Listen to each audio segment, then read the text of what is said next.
et bienvenue à mon journal de confinement ici en France et j'ai survécu à la journée 54.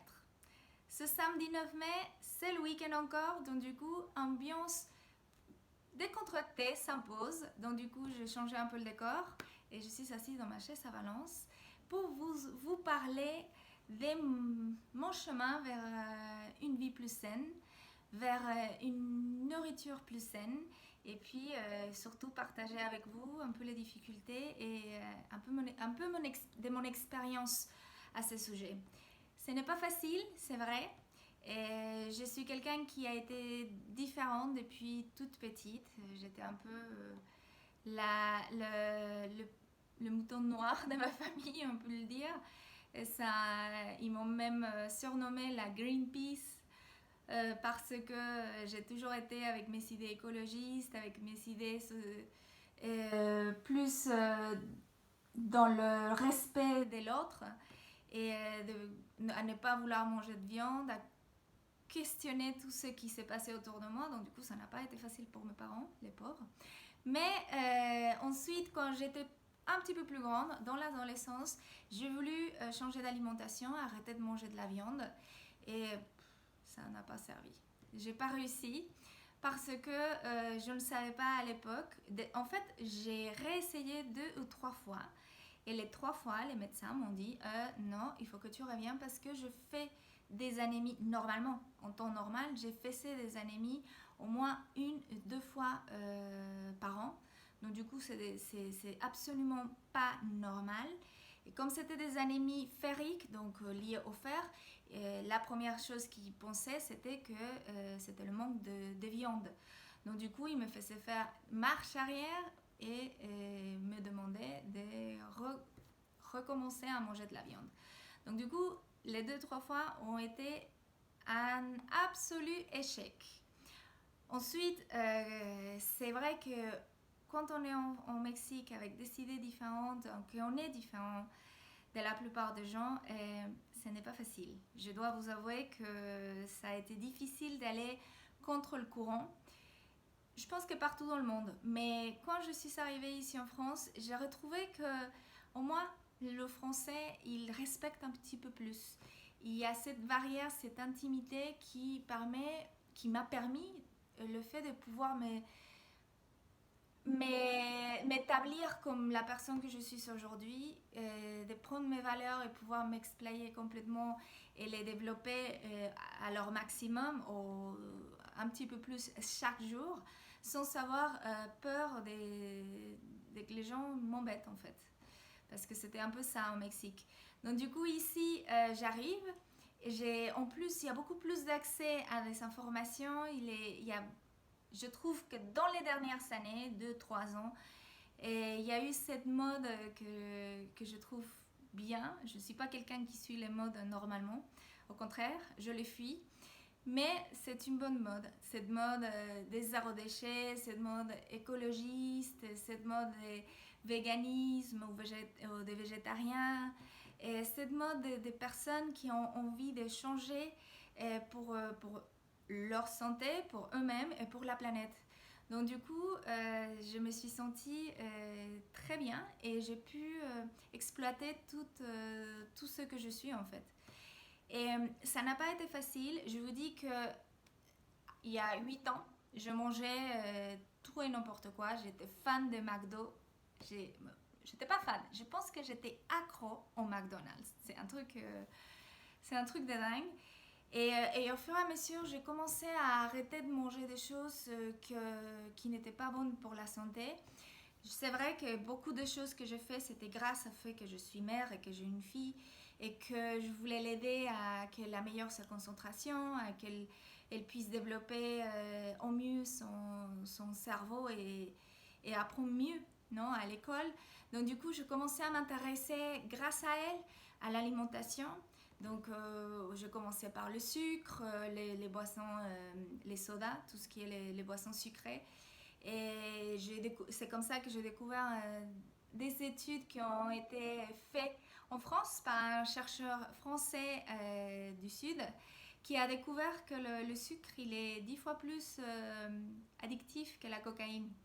Donc quand j'ai entendu ça, quand j'ai lu ça, je me suis dit, ah non, c'est pas possible, il faut que je fasse un truc. Donc du coup, je commençais à chercher d'autres façons de sucrer mes aliments, non? Les pâtisseries, bien évidemment. Une autre façon de faire la nourriture.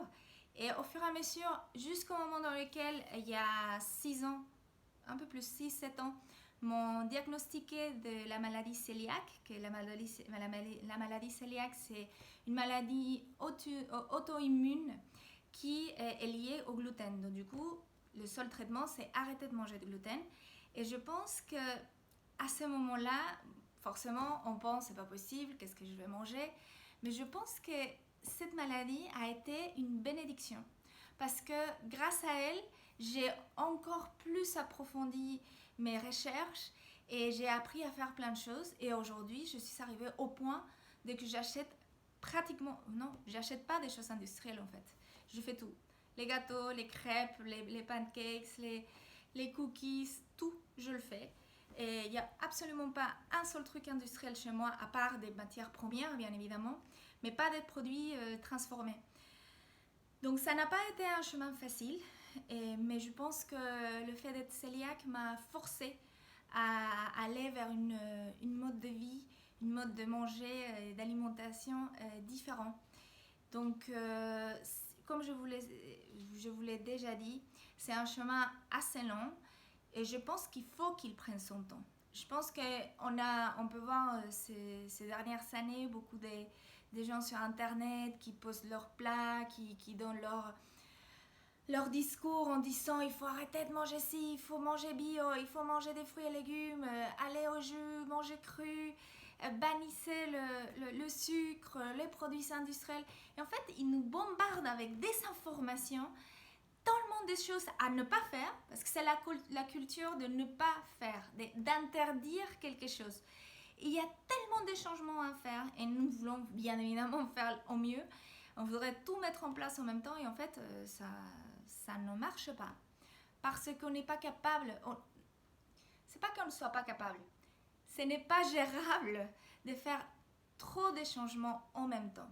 Il faut faire un changement à la fois. Il faut être convaincu des changements qu'on est en train de faire. Dans mon cas, moi, je ne suis pas très attachée à la nourriture ni à des choses en fait.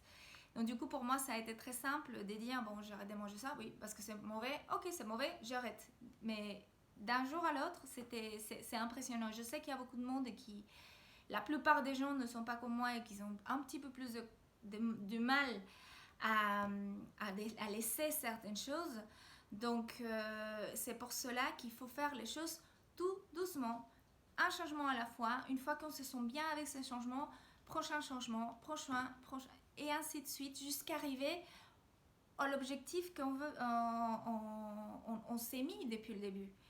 Et à devenir, à manger comme ces personnages, comme ces personnes-là qu'on peut voir dans les réseaux sociaux, ou les nutritionnistes, les diététiciens, qui peuvent nous dire de faire mieux, de manger mieux. Et c'est aussi important qu'on prenne en compte notre mode de vie. Il faut qu'on prenne en compte notre capacité financière parce que je pense qu'on voudrait tous manger bio. Malheureusement, ce n'est pas possible. Mais il y a aussi des petites astuces pour ne pas trop dépenser. Et en fait, on se rend compte que quand tu fais toutes les pâtisseries toi-même, quand tu, à la place de par exemple le beurre de cacahuète, ça t'est ma découverte aujourd'hui, je ne l'avais jamais fait, je l'ai fait aujourd'hui, je pense que vous l'avez vu dans ma story. C'est très simple à faire. Tu mets que des cacahuètes, tu le mets à mixer dans un processeur d'aliments et hop, ça devient du beurre de cacahuète. Et en fait, ça me coûte 50% moins cher de le faire comme ça. Je l'achète en vrac, je le fais moi-même, je sais qu'il n'y a pas des additifs, il n'y a pas des choses mauvaises dans mon beurre de cacahuète. Et en plus, j'ai dépensé moins d'argent. Et j'achète tout bio dans mon cas, mais je sais qu'il y a certains aliments qu'on peut ne pas les manger bio, qu'on peut les acheter plutôt local, plutôt dans la petite ferme qu'on pourrait avoir à côté. On a accès à tout ça en France. On a beaucoup de villes qui sont très près des campagnes où on peut trouver des aliments directement chez le producteur. Donc faisons-le. C'est pas uniquement le bio, c'est aussi le local, la nourriture locale et surtout la nourriture des saisons. Parce que la nature a fait les choses très bien. Pourquoi en hiver on n'a que des clémentines, des oranges, des pamplemousses, on n'en peut plus? Pourquoi? Parce qu'on a besoin de vitamine C, parce qu'il fait froid et la vitamine C nous aide à pouvoir combattre les virus, la grippe, les rhumes. Donc du coup, la nature, et ça c'est un exemple parmi d'autres, hein, la nature elle est très bien faite, donc essayons de manger local et des saisons. Censé être bio, hein, c'est juste tout simplement censé être bio. Donc mettez un changement à la fois. Voyez qu'est-ce que vous faites, regardez vos placards, vraiment, posez-vous la question, est-ce que ce que j'achète normalement, c'est bien ou pas? Donc, analysez et allez vers où vous voulez y aller. Et ne pas faire des extrêmes. Ça, c'est mon dernier conseil. Et c'est quelque chose que j'ai toujours voulu. Avec ma fille, j'ai une cousine qui, sa mère était très stricte. Elle était végétarienne. Et elle a presque mon âge. On a presque le même âge.